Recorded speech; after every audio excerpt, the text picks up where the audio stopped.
सृष्टि की शुरुआत के समय महर्षि कश्यप और दिति के दो पुत्र हुए, हिरण्याक्ष और हिरण्यकशिपु।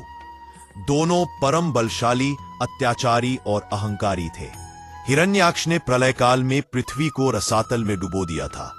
तब भगवान विष्णु ने वाराह अवतार लेकर उसका वध किया और पृथ्वी को बचाया। हिरण्याक्ष की मृत्यु से हिरण्यकशिपु का अहंकार, क्रोध और प्रतिशोध ज्वालामुखी की तरह फट पड़ा। हिरण्यकशिपु की प्रतिज्ञा, विष्णु से प्रतिशोध। हिरण्यकशिपु ने घोषणा की, मैं विष्णु का अंत करूंगा। मैं ऐसा बनूंगा कि मृत्यु मेरे पास आए ही नहीं। उसे विश्वास था कि पर्याप्त तपस्या से उसे ऐसा वरदान मिल सकता है जो उसे प्रायः अमर बना दे। कठोर तपस्या जिसे देखकर देवता भी कांप उठे। हिरण्यकशिपु घने जंगल में चला गया। उसने भोजन छोड़ दिया, जल भी छोड़ दिया, शरीर स्थिर कर दिया। हड्डियां दिखाई देने लगी, मगर ध्यान अटूट रहा। उसकी तपस्या का प्रभाव इतना प्रचंड था कि दिशाएं जलने लगीं, पृथ्वी कांपने लगी। देवता भयभीत हो उठे। अंततः भगवान ब्रह्मा स्वयं प्रकट हुए। वरदान जो अमरता के समान था। ब्रह्मा ने कहा, वर मांगो दैत्यराज। हिरण्यकशिपु ने तुरंत कहा, न मनुष्य मुझे मार सके, न पशु, न भीतर न बाहर, न जमीन न आकाश, न दिन न रात, न अस्त्र न शस्त्र। ब्रह्मा हंसे और बोले, तथास्तु। यही वरदान आगे जाकर नरसिंह अवतार का कारण बनेगा। 1.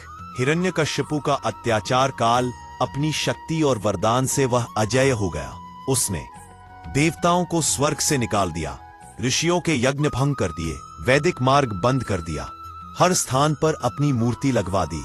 आदेश दिया, मेरी पूजा करो, विष्णु का नाम मत लेना। अंधकार फैल गया, धरती बोझिल हो गई। प्रहलाद का आगमन, दिव्य आत्मा। इसी अत्याचार काल में उसकी रानी कयाधु ने एक पुत्र को गर्भ में धारण किया। वह पुत्र प्रहलाद था, जिसे गर्भ में ही नारद मुनि ने विष्णु भक्ति का ज्ञान दिया। इसलिए जन्म लेते ही उसके हृदय में नारायण नारायण की ध्वनि गूंज उठी। बाल्यकाल, प्रेम, करुणा और परम भक्ति। अत्यंत शांत, विनम्र, कोमल हृदय।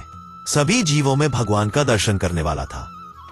वह खेलता भी था तो बच्चों को सिखाता, चींटियों तक को दाना देता। यह सब सुनकर हिरण्यकशिपु के मन में प्रहलाद के प्रति प्रेम भी था और क्रोध भी। ऐसा गुरुकुल का समय, जहां भी सिखाओ विष्णु भक्ति ही फूटे। गुरुकुल में सोचा, इसे असुर आचार्य भाई के द्वारा राह पर ला देंगे। गुरुकुल में शिक्षकों ने उसे असुर धर्म पढ़ाना चाहा, शक्ति पूजा, विष्णु विरोध, दैत्य नीति। परंतु प्रहलाद हर अवसर पर कहता, नारायण सबके स्वामी है, उनकी शरण में ही वास्तविक सुरक्षा है। जब गुरु ने पूछा, प्रहलाद तुझे यह ज्ञान किसने दिया? वह बोला, नारायण ने स्वयं। हिरण्यकशिपु का क्रोध विस्फोट।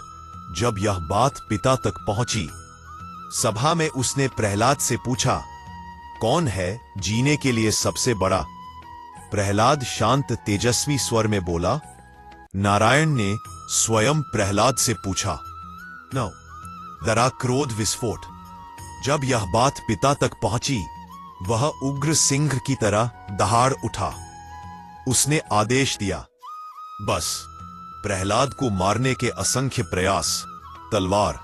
सैनिकों ने तलवारें चलाईं, तलवारें चूर हो गईं। हाथी द्वारा कुचलना। हाथी उसे छूने से पहले शांत हो गया। विष पिलाना, विष अमृत बन गया। सांपों के गड्ढे में फेंकना, सांप उसके चरणों में लेट गए। पहाड़ से नीचे गिराना, हवा ने उसे थाम लिया। समुद्र फेंकना, लहरों ने उसे किनारे पहुंचा दिया। हर बार प्रहलाद कहता, मेरी रक्षा वही करेगा जिसने मुझे बनाया है। होलिका दहन और भक्ति की परीक्षा। हिरण्यकशिपु की बहन होलिका को आग में न जलने का वरदान था। योजना बनी कि वह आग में बैठे और प्रहलाद को गोद में ले। होलिका हंसी, भक्ति से वरदान बड़े होते हैं क्या? लेकिन जैसे ही अग्नि भड़की, प्रहलाद ने आंखें बंद करके कहा, नारायण आपकी इच्छा श्रेष्ठ है। पवन देव ने दिशा बदली।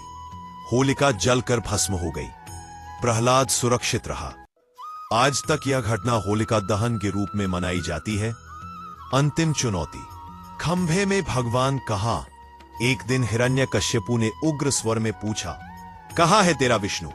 क्या वह इस खंभे में भी है? प्रहलाद ने नम्रता से कहा, भगवान सर्वत्र है। हिरण्यकश्यपु ने क्रोध से खंभे पर प्रहार किया। खंभे का फटना, नरसिंह अवतार का प्रलंकारी उदय। खंभा फट गया। अंदर से निकलती आग जैसे गर्जन के साथ एक विराट रूप प्रकट हुआ।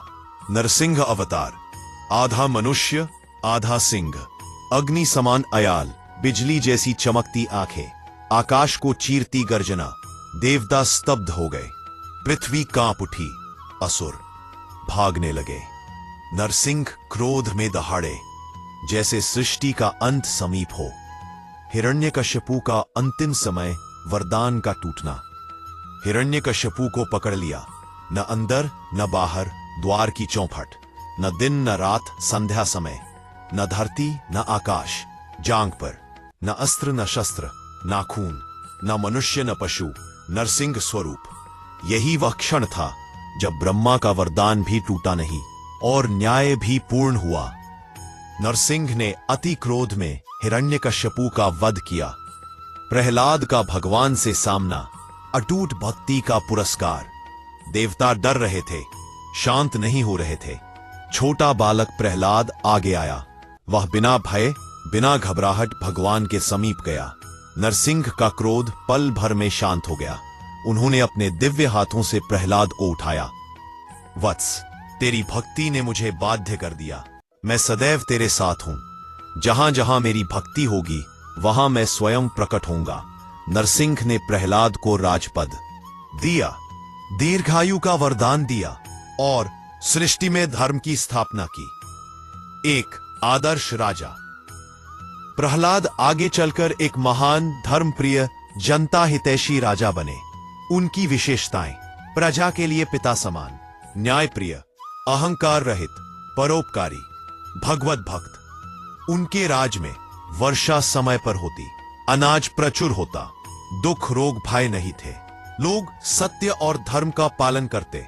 सृष्टि में शांति और समृद्धि लौट आई। एंड। कथा का अंतिम संदेश। अब जहां भक्ति अटूट हो वहां भगवान स्वयं आते हैं। अहंकार कितना भी बड़ा हो, सत्य और आस्था उसे पराजित कर देते हैं। सच्चा भक्त भय से मुक्त होता है। परमात्मा हर युग में भक्त की रक्षा के लिए अवतार लेते हैं। यदि आपको हमारी यह पावन कथा पसंद आई हो तो कृपया हमारे प्रयास को आशीर्वाद देते हुए वीडियो को लाइक करें, चैनल को सब्सक्राइब करें और बेल आइकॉन दबाएं, ताकि आने वाली हर नई कथा, हर नया ज्ञान आप तक सबसे पहले पहुंच सके। आपका एक छोटा सा सहयोग हमें और अधिक आध्यात्मिक एवं प्रेरणादायक कथाएं लाने की शक्ति देता है। धन्यवाद। जय श्री हरि।